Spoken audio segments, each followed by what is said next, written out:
Minister N. Biren Loktak Livelihood Mission Haudokre.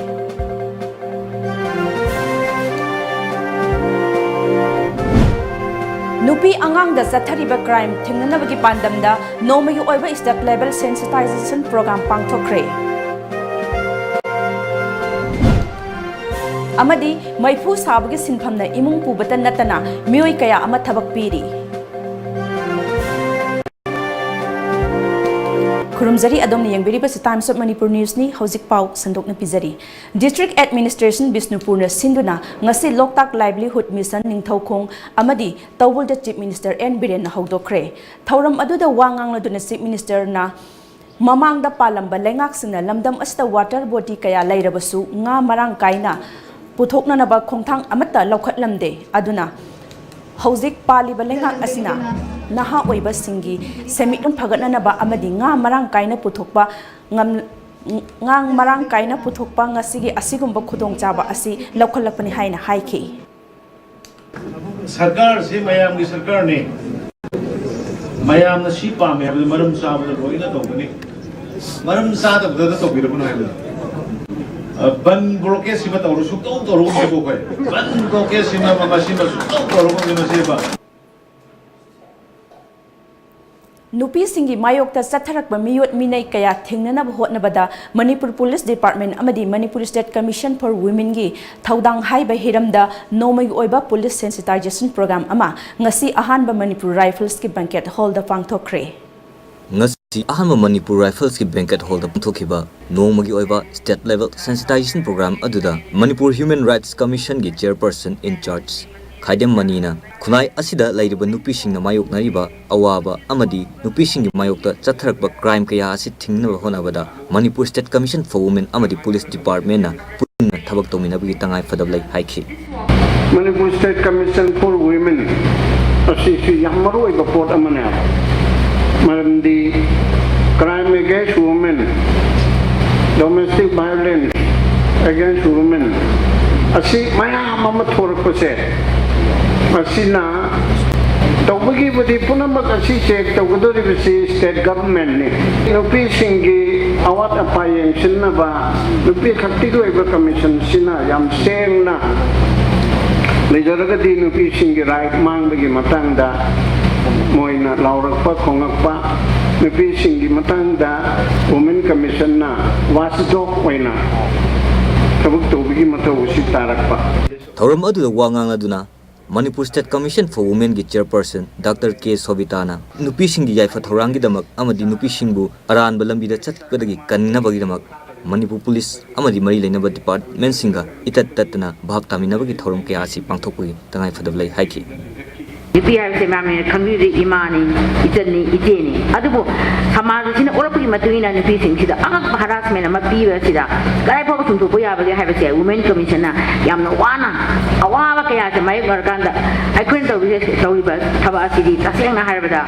kari haitare damna certify se lo ba duty ai koi de pi ba allotment asumi di yami police department gi amna ikai khun ji ba koi dig na angak ko phangna jeng bang bidana akoi gi warrant harabasu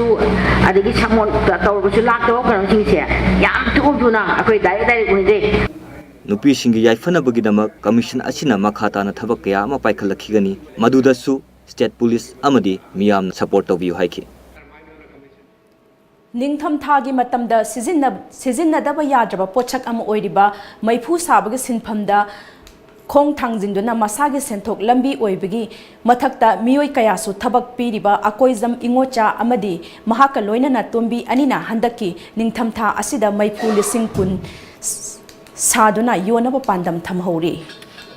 Imphal West District ki Singjamai Police Station gi manung channa leiba Mongsangai mayai le kaidagi Akoizam Ingocha amadi mahaki loina bi Tombi Devi Anina Sahim ahum mari gi mamangdagi Maifu sarga yonduna hingnanabagi punsi lambi thiba horakhi Bazar da yoliba maifu lairuraga sizinaba matamda kuina chattaba lairuriba maifu adu asdau tilda rapid phuraga saba oibana hena kanba amadi matam sangna sizinaba yaba maifu sananaba matai manau anina anauba wakhal puthokpaga loinana iron godrej sabda sizinaba blank sitna maifu gi saruk oiraga makhong gi sarukna pawatarana solding tawduna saba horakhi maifu sabagi sinfam asida khong thangjilakpa isan isabu thabak pijaduna tha amada lupa lising kun manga gi kunthra phawba tanba ngamle masigi mathakta laikai gi nupa nupi tara hena thabak piri haina ingocha na phongdorakhe mayam thabak phangdabajing je ina ka piraga sum laikai lebijing da ina ka piraga moi mahi oina tamjana bana ina sumai tawna sindana langdana tawjabani nupa nupi haibagi sinfamda khenaba thamdana maifu sabagi sinfamda yauksinduna mapuroibagi mateng panglibi ingocha gi loinabi tombi devin haikhibada maifu sabaje maya sum mayam du loi sanare deida sabajida ahambadadi asadautinna saramni aduga koi asadautinna sabadidi yam koina du satena bazadagi sitse laurakanda sarakanda khara koina chanana na sahi anum chanana banena mairanga taisatna khochanna koi khara ju koina thamba yana banena mai tawraga sabani ahanbada laikai gi miyosing amadi khangna chanaba singna anobo makhalgi maifu asi sizinaba horakpadagi hauzik miyamna pak sanna khangnaruktuna demand yamna leiba maifu makhalama oirakli apikpa industry tawduna masagi sentok lambi semjariba miyosingbu laingakna mi yengchanghaningbagi apamba kayasu lehori paugi marak thatna break macha ma lawjari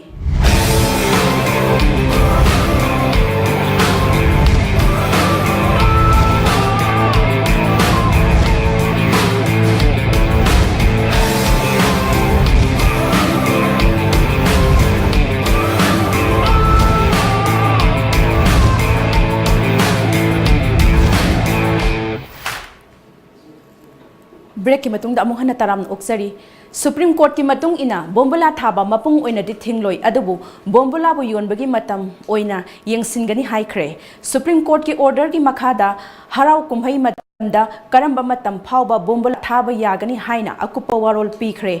Diwali numita numidangi pung nipan dagi pung tara phawba yai Christmas amasung New Year numitana numidang pung tara mathoga nifu manga dagi baroga nifu manga phawba yabagi ayaba piri adubu laibak asigi khwaidagi wangba wayel sangsingna bambulagi online da yonba yaroi haina supalli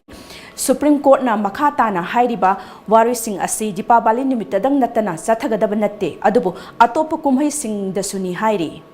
Bombala thabagi matamna nubidangi pung nipan dagi tara phawbani Supreme Court na karamba pochak sing sizinaba yai haina supalli Citizenship Amendment Bill lisingini tara taruki mayokta lup nifu tarukna kauba pung tara mathogi bangi saruk amo oina Khongjang loi singna Assam ki train service da apan bapiduna railway track ta phamjinduna train sen ba thingjulure police na Khongjang loi singbu track tagi tanthokna ba honaki mafam kharada tayar mai thaduna Khongjang sangsinki Khongjang aduna maram oiduna miyam sathok sasinda akaiba pidana ba police na police ki maikai dagi akanba section thorang laukhatki Russia amadi US na sahi taunariba Cold War era nuclear arms treaty dagi punna khong thangjilkhiba tarabadi Chinese missile encounter tawdaba anauba lambi ama oiragani adumoinamak akhang ahi kayanadi masina Asia Pacific ki mafam singde chauna mi paiba pohanaba machak ama oirakani haina section warol thamki chahi kyadagi US ki official singna China na leptana sariba land-based missile singna maram oirga US ki Pentagon na khongthang singi oiba phibam amada leiduna lakli America ki President Donald Trump na Pentagon da intermediate range nuclear force treaty ki matang da ki halakpa kaya asina waroisin ama purakpa ngamlagadi mahangna Pentagon da China na hena khumang sausil lakli ba lam asida thengnaba ngamnana ba thawrang tawba yanana ba komthokani haina phongdokhi ngasi Manipur da phone ki ba pause sing da kari kari maro iba pau yaure bagi haibedo punna muktang khangminase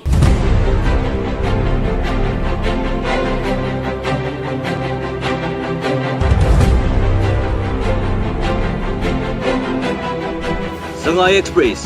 lemhoriba punsi miyamgi kathok lagi en biren Imphal da security kankhre sak tang ba thokadra haibagi mi paiba leire Sia World Food Exhibition Minister Bishojit Paris da thungkhre Pongafam Laibak ki thabakta government na ningtamna hekta tawsiloi security na ka hena awaba pibana Myanmar ki tourist singda nuaitaba phawhalle Dr. Iboza amasung inam Sunil wasak lawkhre Buyan Lan Pau Laingang na afawa thabak mayam tawrakpada mioi kharadi prok sakle Chief Minister Nagampal da pokhai hiba bom adugi mapu tholak 3 Imphal City manungda CCTV operate tawre. Dr. Soibam Ibomsa amasung Oinam Sunil State Information Commissioner Singoina wasak laukre. Naharol gi thokda English singani kungi matungda mapalda nga pusilak patok naba Loktak Pat Marshall Lenda Pen Culture amasung Case Culture paikhatlagani Chief Minister. SIAL English singin Taranipa World Food Exhibition da Sarugyanaba Minister Biswajit Paris ta thungkre. Manipur Rifles English singin Taratruk base ki JAC na CM Bango da thomjin Memorandum Pisin Craig. Ichal Express. Chief Minister N. Biren Bulwang Sumam the Miam na Taram na Okre. State Asida Sel Laitabagi, lying Bangamdre Habamioi, Lehilaroi. Government na Isabu, Kalaga, Mibu, Hundunangangloy. Malemi Quaidi Sawa Chinjak Melada, Yaurunaba Minister Biswajit Paris the Tungkre. Minority Midai Pangal Singna, Kundaba Mafamda, Residential School Sagadavani, MMWO. Sanalay Bab. State Information Commissioner ani Governor na wasak laukiba galoina na thabak paiba hokre. Imphal City manungda bom pokhaibagi matangda thigatli November amadagi thangal bazar da gari changhalaroi. Chief Minister Parliamentary Secretary K Singh rejoinder pikhalaknaba High Court na matam pikre. Iraibak nauna hapkiba State Information Commissioner sing wasak laukre. Miyamda information phanganna botagani ibocha. Lengak pasingi marakta integrity purukna bagi wakhalol chelam lavadi chingtam khaibung tana bagi figam leiram lo. More the Bob Lambagi told me I'm yanning the phone dog cray. Aroy bada maroy ba pau amuk hanna.